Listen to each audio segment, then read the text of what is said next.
Hi everyone, it's me. Welcome to today's video. Today we are going to be talking about romance subplots because I just feel like we have either lost the art in creating a good romance subplot or I have just gotten too picky with them. Like there have been so many books with romance subplots lately that either I'm like, this is way too in my face and too aggressive, or there's just nothing there. Like the romance can feel so random when it's a subplot. It's so hard to find that line of like, is this a romance book or is this a book with a romance subplot? It can either feel too present or it can feel completely non-existent to the point that when like the romance actually, comes to fruition and happens, you're just like, where did this come from? And it feels so random. So we are going to be talking about 10 books with romance subplots that had no place being so good, like no reason to be so amazing. But yeah, these are just romance subplots that I actually have loved. The first book we are going to be talking about is a wonderful cozy fantasy. I would say out of the books we're going to talk about today, the romance in this one is definitely more present, like on the more present side of the scale, the romance subplot scale. Sorcery and Small Magics by Maiga Doocy. I feel like I have talked about this book a little bit on this channel, but not nearly enough for the amount that I enjoyed this book. I think this book is so severely underrated. I honestly have not seen anyone else talk about this book, but it is so charming and so endearing. So yeah, this is a cozy fantasy and we follow Leo, who is attending this magical academy. One day in class, he gets paired with his academic rival and this does not go well at all.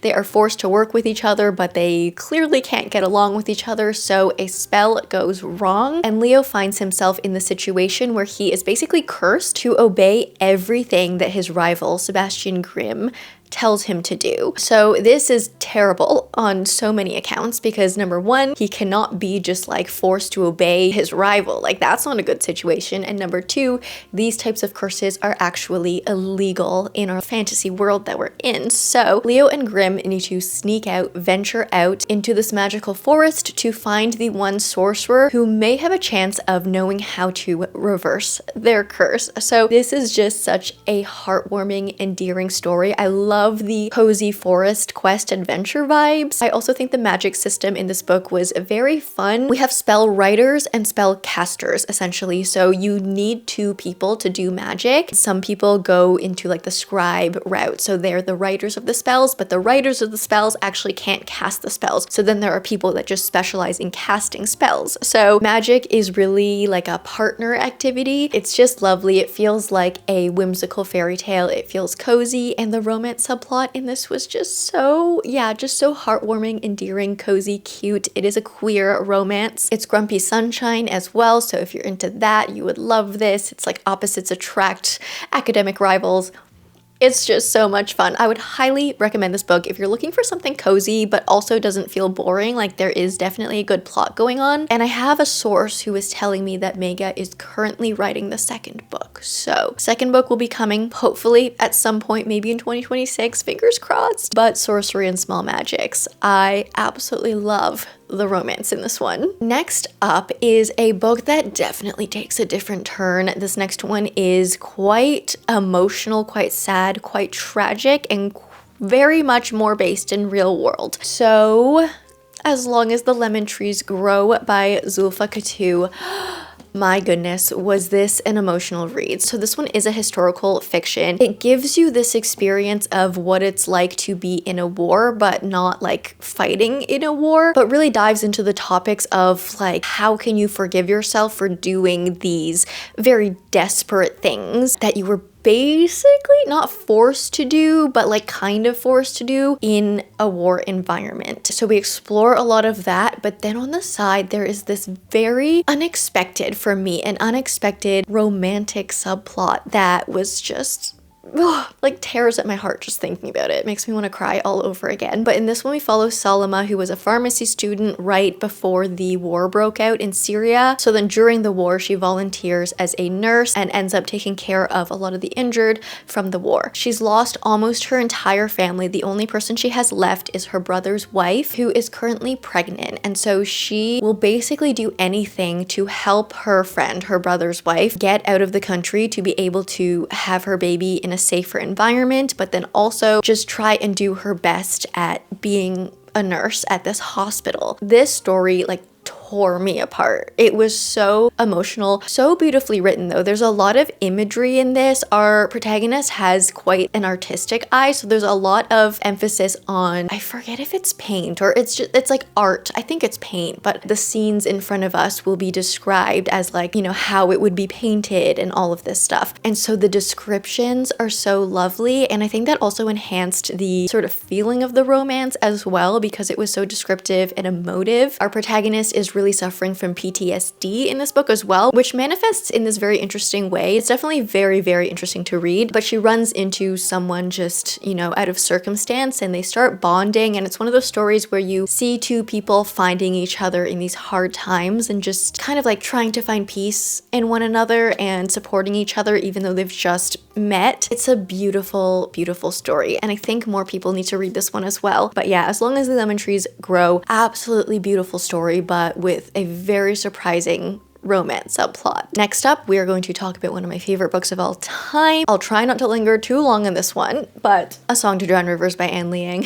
I feel like I talked about this book so much last year and then I stopped because I was just like, Jamie, you were probably so annoying. You're probably annoying everyone by just talking about this book in every single video, but you know what? There are still not nearly enough ratings on Goodreads of this book. There are still, like, we need more people to read this book. So I have decided I'm going to continue to be annoying about this one, and I'm gonna keep talking about this one until it has like at least over 100,000 ratings on Goodreads because it deserves at least that much. But this is a book by Liang. It is a historical romance, so it is based on a Chinese legend. We follow Zixi, who is one of the four beauties of ancient China. She has always lived in this little village. She's accepted that her life will not amount to very much. Her only value that she sees in herself is her beauty because that is how everyone else sees her. So she's just kind of accepted that. She's like, yeah, I'm just here for looks. I have nothing else going on for me. And so that's her life. But then one day, Fan Li, one of the military advisors, arrives at the village, sees Zixi and thinks, hey, you know what? I think we can use you. So he recruits her to go undercover, try to seduce the enemy king and take them out from within. And we get this beautiful story. We get this wonderful forbidden romance arc that just exudes literally the best yearning I have ever read in a book. And it's also one of those books where we follow a protagonist who maybe does certain things or is told to do certain things, and she, you know, at some points in the story stops and wonders like, hey, why am I doing this? Like, am I doing this for the right reasons? Am I just doing this because someone told me to do this? Are they wrong? Am I wrong? Or is this other person wrong? This third party person? There's just a lot of morally gray in this one. But yeah, this romance subplot, yearning, tension, brushing of the fingers in the castle corridors. You'll find it all in here. So that's A Song to Drown Rivers. This next one is a bit of a similar vibe in the sense that we have two characters in our romance that are far apart. Like, they're not actually together that much in the story, and it almost feels like insta-love, but it's not. Or it's insta-love done in a good way because our characters instantly are connected, and you know, as the reader, you just know they belong with one another, but physically, like throughout the majority of the story, they don't actually spend that much time together. So we create this sense of yearning. And this book is none other than Wild Reverence by Rebecca Ross. Literally one of my favorite reads this year. We follow Matilda, who is the youngest goddess in her clan, and everyone always overlooks her because she has only been blessed with messenger magic, which is a very, very lowly, kind of humble form of magic for these gods. So she's very much an underdog character, but because she has this messenger magic, her tasks are basically to go in between the worlds, from the underworld to the mortal realm to like the upper heavens realm, to like deliver messages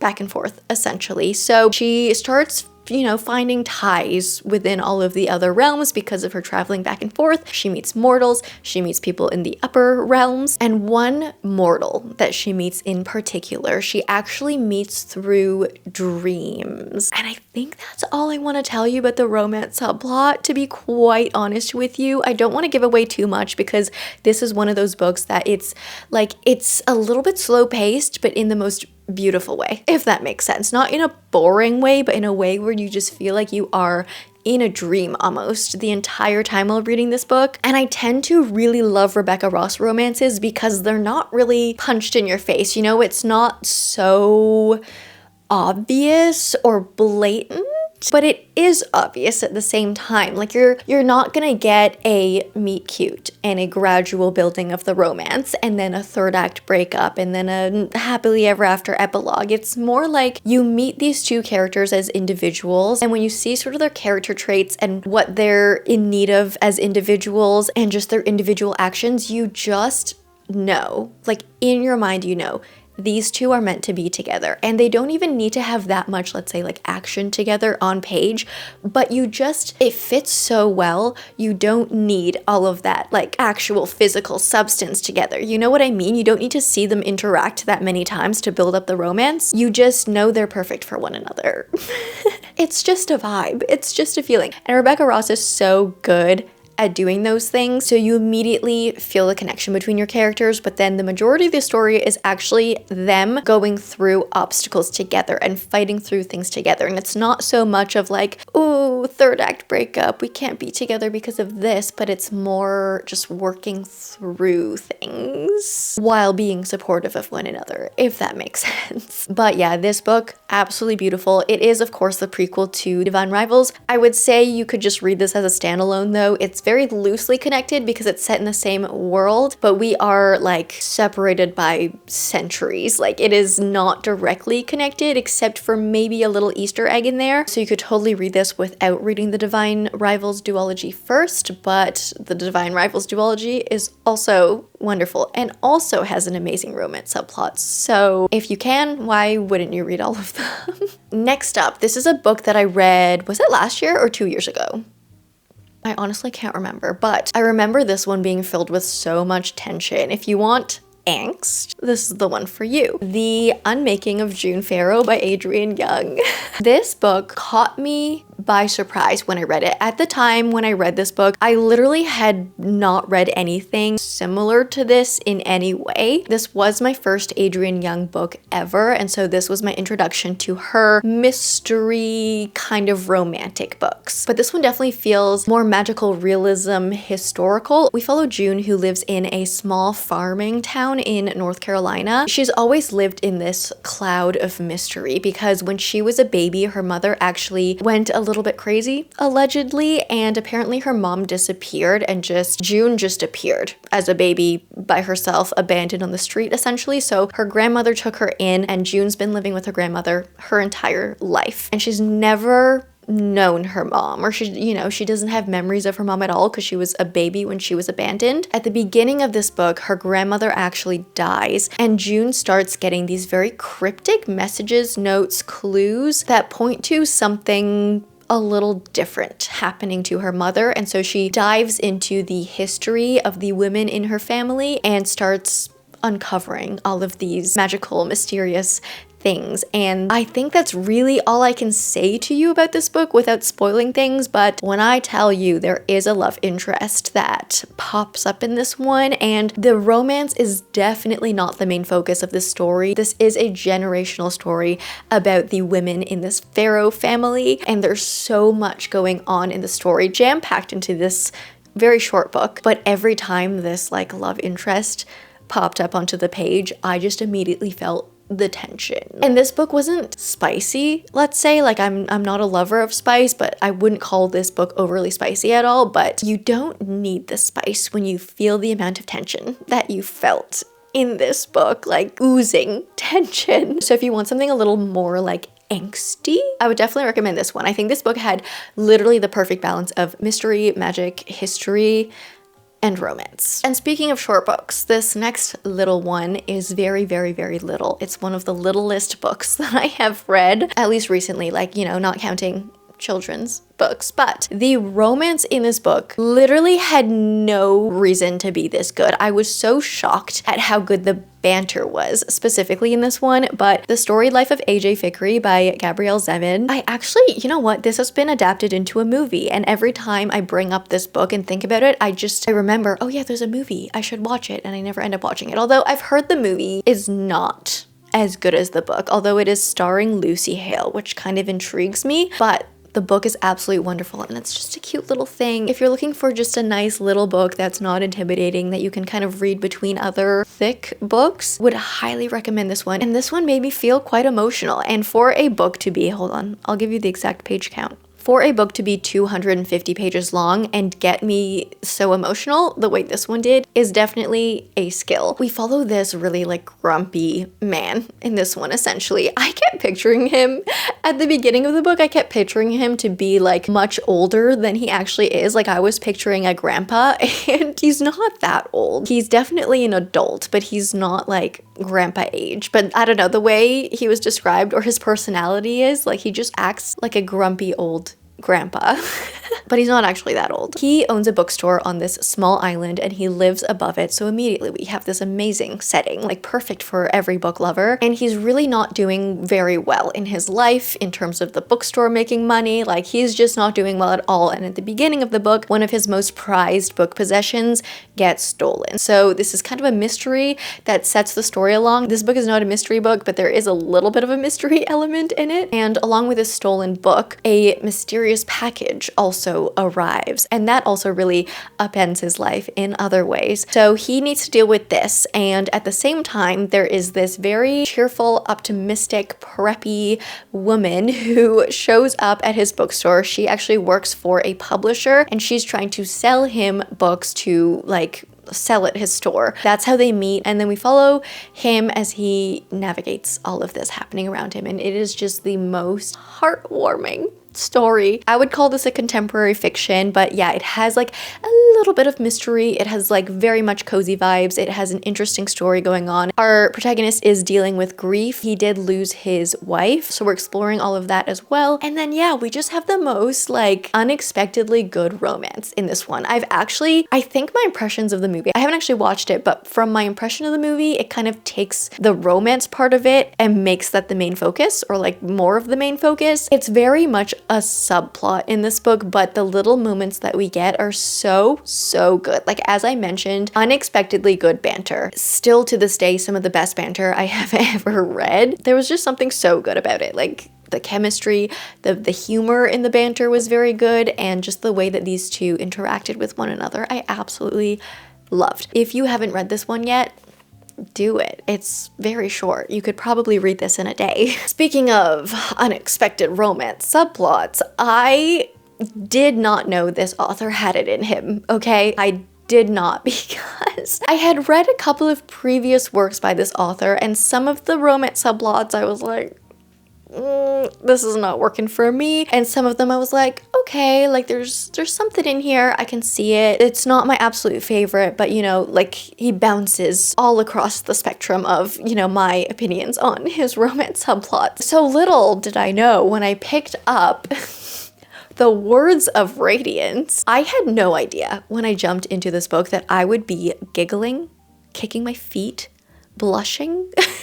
I don't know how he did it. I don't know what got into him when he wrote this one, because there was like a little bit of a romance subplot in Mistborn, and I was just kind of like iffy on that. It started out with potential, but then as the books went on, I was like, yeah, I'm over this romance, to be quite honest. And then in his standalones, there were more hints of like good romance subplots. Yumi and the Nightmare Painter, I actually really liked that one. But Tress of the Emerald Sea, I was still kind of like, I don't know, there's like not so much here. And then when I read The Way of Kings, the romance subplot in that, I was like, this is actually making me uncomfortable. I really dislike this. So who knew when I hopped into the second book that Brandon Sanderson would throw me a romance subplot that is one of my favorite romance subplots and qualifies, you know, it belongs in this video where I'm talking about romance subplots that I loved. This was so surprising to me. I can't even tell you who participates in this romance subplot, because that would, I don't know, spoil a lot of things in the first book and in the second book. There's also a trope, like the romance subplot trope in this book is something so entirely unexpected.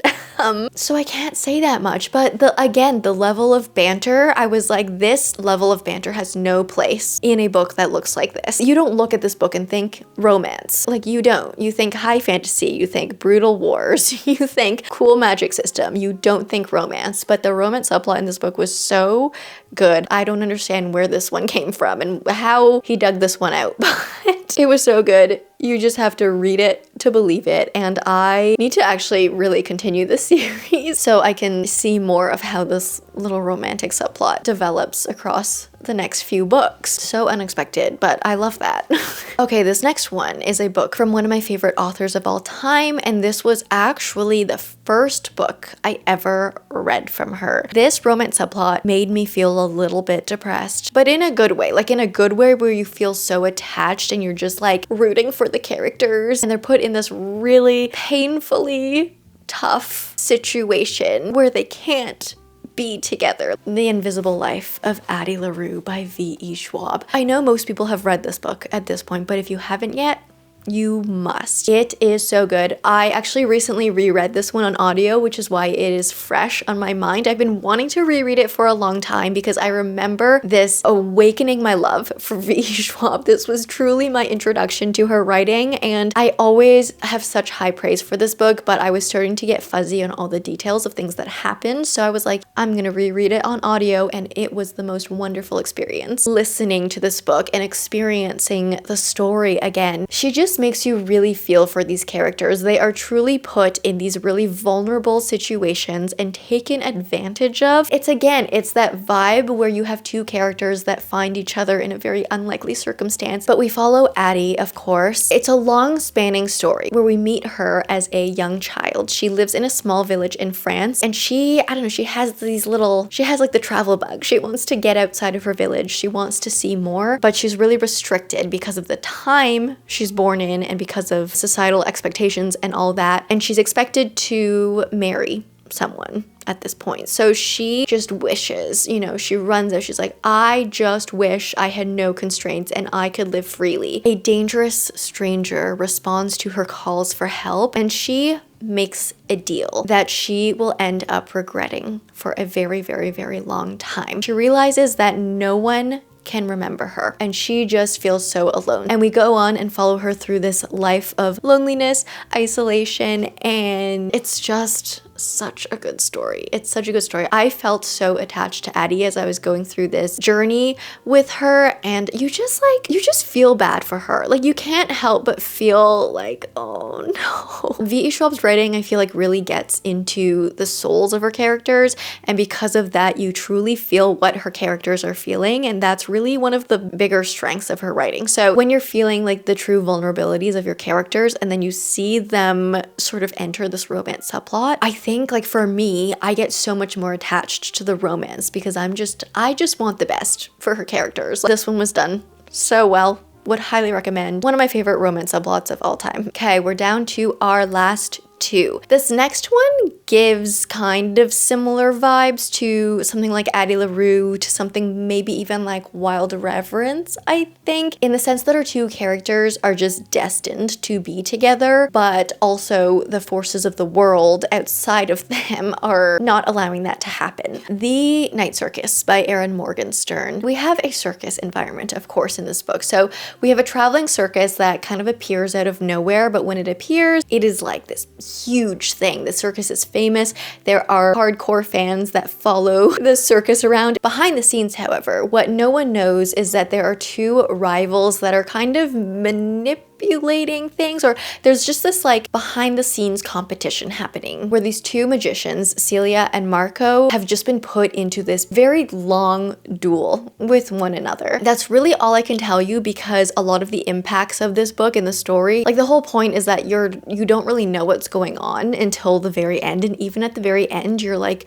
hold on, you're still sort of questioning things. It's a very abstract book, but not in a confusing to follow way. Like, it's quite an easy to follow story, but it's not a very tangible story, but it's so beautiful. The writing is wonderful, and yeah, it's one of those romances that, like, not much happens. Again, like, you don't get the natural progression of a romance development that you get in a contemporary romance or even a romantasy book. You just meet Celia and you meet Marco as individuals, and when they come together, you're just like, ooh, it's just their synergies or something. Like, they just fit together so well, and immediately, like, the second they met each other on page, I was like, yep, I'm rooting for you two. I'm attached to you two. I don't even know why. You don't need to see like 50 conversations between the two of them to be like, okay, yeah, I understand your romance. You just know like that them as individuals, they're good for each other. But I absolutely adored this book, and the romance is something that I didn't really expect to be one of the strong points in this book. I really just went into this book for that circus, like magic environment, for the competition, for all of this stuff. And then yeah, it just surprised me with this really, really lovely romance as well that I still think of to this day. One last book, and we're ending on a book that I do think the romance technically is a little bit more than a subplot maybe, but it's also not as in your face as other books in this genre are. So it is a romantasy, but I personally think done very well for this genre. So Spark of the Everflame by Penn.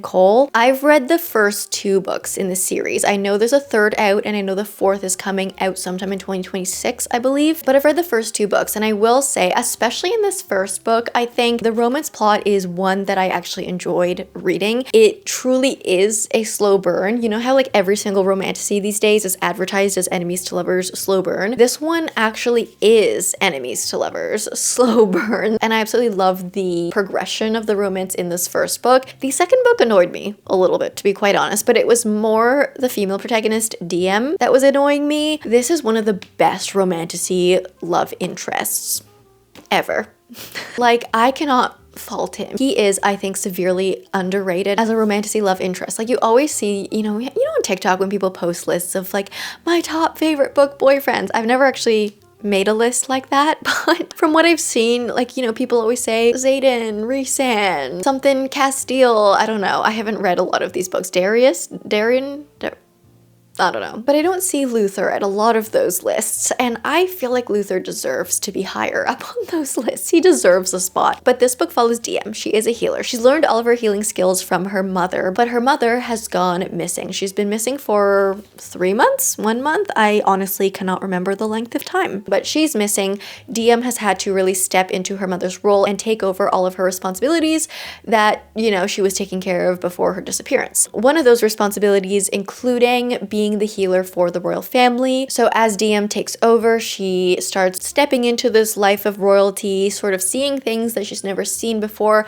uncovering secrets, and that is the beginning of our story. Truly a slow burn. And we honestly, like, especially in this first book, we don't actually get that many interactions between our protagonist and the love interest, which is why I would, even though this book is classified as a romantasy, it almost reads as more of a subplot because you don't actually get that many moments with them on page, but the moments you get are so good and they're so dispersed throughout the story. The pace of the romance is so slow that if you are truly a slow burn lover, you would love the romance in this one. Nothing happens in the first book. That's how slow it is. Nothing happens. And that's the kind of romance I like. I don't know about you. That's the last one that we're going to be talking about today. Those were 10 books with romance subplots that I actually enjoyed, because I've been reading so many romance subplots that I'm just like, this doesn't have to be here, or I'm like, this is too in my face. This feels like just a romance book. Not that there's anything wrong with romance books. Like, when I want a romance book, I will pick up a romance book. But yeah, that was our little chat about romance subplots today. I hope you enjoyed this one. If you did, please leave me a like and a comment. If you don't know what to comment down below, let me know what your favorite romance subplot is. If you like me, subscribe, do that bell thing, and I will see you in the next one. Bye!